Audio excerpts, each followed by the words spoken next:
I am Ferdinand Marcos, and I am the President of the Republic of the Philippines. I stand today on behalf of 110 million Filipinos. Hi everyone, hello universe, it's me again. Shoutout sa inyo mga kababayan. But anyway, today is December 9, 2025. Meron tayong upload videos, updates. Nako mga kababayan, another Alice Go. Ooh. Ito po si Mayor Ko ng Pagadian. Nako, nanganganib si Mayor Sa palagay nyo mga kababayan, siya ba ay tunay na Pilipino o Chinese? Malalaman po natin yan sa pagdating ng panahon. But before that, of course, basahin po natin. Iimbestigahin po siya ng Bureau of Investigation. Nako. Actually, palagay ko marami sila dito sa Pilipinas Nagpe-pretend sila bilang isang Pilipino. Matagal na pala nag-ooperate itong mga Chinese dito sa Pilipinas, pero wala man lang talagang nag-uusisa or nag-iimbestiga. Kawawang Pilipinas pag pro-China ang Pangulo. Kawawa talaga. But siyempre, dahil si PBBM ang Pangulo, lahat yan wawalisin niya. But anyway guys, shout out sa mga Marcos Loyalist supporters, Filipino and OFW. Ayan i-updates ko po sa inyo. Kaya subaybayan po natin ito. Sabi po dito ng DCMM. Ayan Sabi po ng DCMM, ayan, iimbestigahan ng Bureau of Immigration, which is ang BI, si Pagadian City Mayor Samuel Ko sa gitna ng issue sa citizenship. Dapat magiging alerto ang taong bayan, maging alerto ang pamahalaan. Well guys, hindi natin alam kung tayo po ay napupugaran ng mga sindikatong triad. Tulad ni Pulongges. Si Pukpuk. Tuloy. Pinaniniwala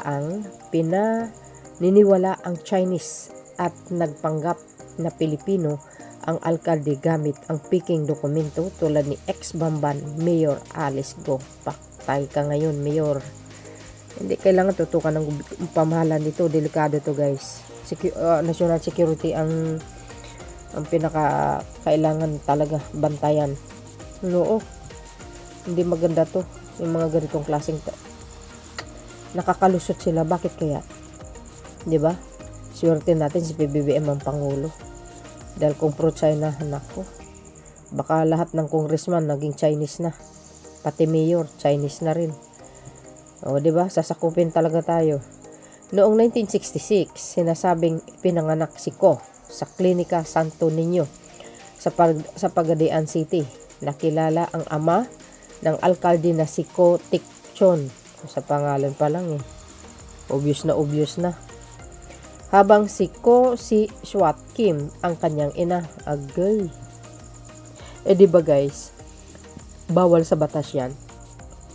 Hindi ka pwedeng tatakbo sa pagka-alkalde or anumang posisyon sa politika if you are not pure Filipino citizen.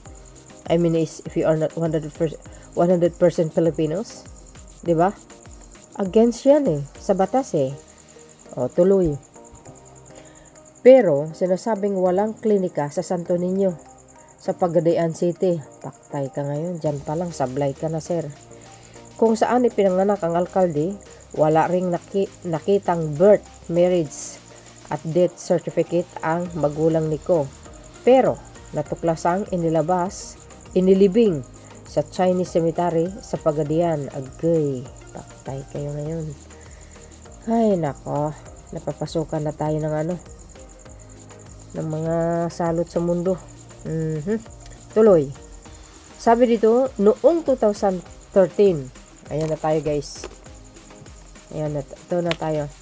Noong 2013, inaresto ang alkalde at Mrs. na si Priscilla Ann dahil sa pagkakasangkot sa 12 billion Aman Future Pyramid Scam.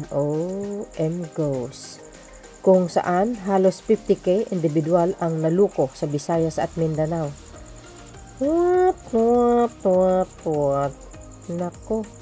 Sa mga taga-Pagadian, ano bang ginagawa nyo? Ba't hindi kayo marunong mag-usisa? Ano ba yan? Diba? Dapat magiging, guys, alerto ang ating gobyerno dito. Delikado to. Buwa, sangkot pala sa 12 billion. Ang laki Alam mo, parang, bakit ganyan? Parang Chinese na lang lagi ang nakikita ko nasasangkot sa mga illegal na gawain. Grabe, ano ba? Ano ba nangyari? My goodness. Ayan Naunang itinanggi ni Ko ang akusasyon at nanindigan isa siyang Pilipino. Well. Malalaman natin sa tagdang panahon pag ikaw ay ginisa ng pamahalaan. Umanda ka na. At umanda yung vice mayor.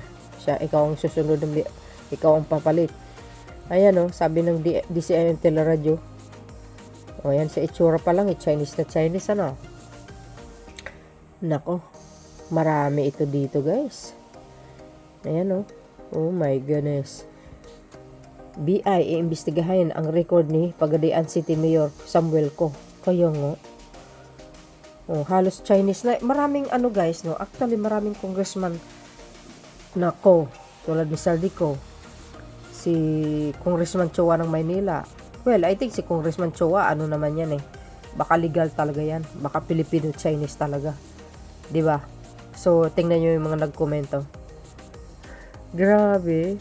Marami pa yan sila. Di naman siguro labag sa batas kung iimbestigahan ang tunay nilang pagkakakilanlan. Oo naman. Kailangan yun. Dapat. So, nako. Ang PSA. Kailangan makita yung original kung talagang siya ay Pilipino. Malayo na sa dati Pagadian, nakita ko kung paano niya napaasensyo ang syudad. Well, nandoon po tayo. Pero ang tanong, siya ba ay pure Pilipino? Batas po ang pinag-usapan dito, mga kababayan. Kahit maganda po ang ayong pamamalakan mo, pero kung ang citizenship mo, ikaw isang banyaga, malaking yun, panluluko sa saligang batas ng Pilipinas. Tingnan nyo lang, example natin, si Alice Go.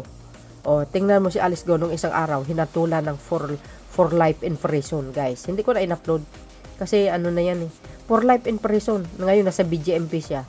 Alam nyo, habang tinitingnan ko siya, naawa ako talaga. As in, naawa ako. Ang sinabi doon sa post, sa isang nabasa ko, guys, mas delikado si Alice Go kung uuwi siya ng China. Bakit kanyo? Babalatan siya ng buhay, guys. Kasi, huwag ko kung totoo yung, I'm not sure, sabi nasa ko, membro siya ng isang sindikato. Pinain lang siya dito. Tingnan nyo. Diba? Sinasabi natin Well, baka mamaya, kabaro ni Pulongges, Triad, diba? Ako, taga Pagadian City at taga Barangay Santo Niño ako. Wala akong nakita, akong narinig o nalaman na mayroong clinic sa nasabing barangay. Paktay ka ngayon, ko. Delikado ka ngayon. Rarami pa yan sa Pinas. Yes, rarami pa yan kung pro-China ang maging pangulo. Yan ang pakatandaan natin. Ingatan po natin yan. Ay, naku, guys, seryoso ito.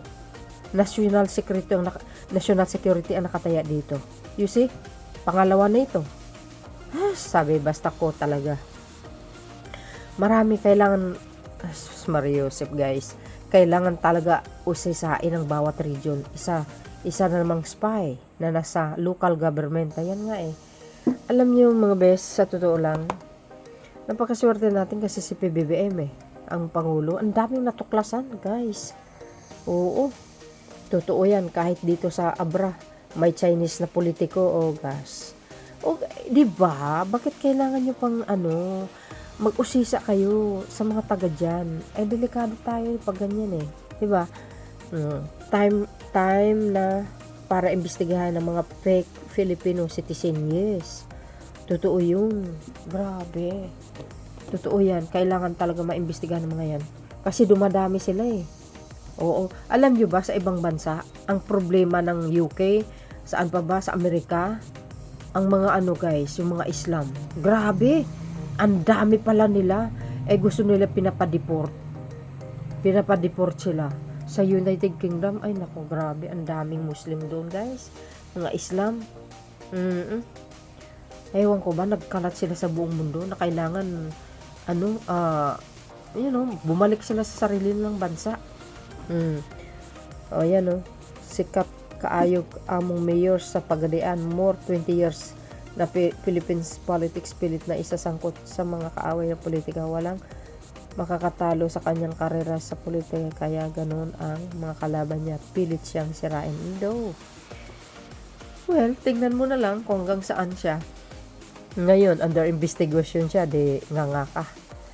Saka mo sasabihin yan, pag natuklasan siya po ay totoong Chinese. Di ba? Mapapahiya ka sa sinabi mo. Kasi guys, alam niyo naman, bawal sa batas yan.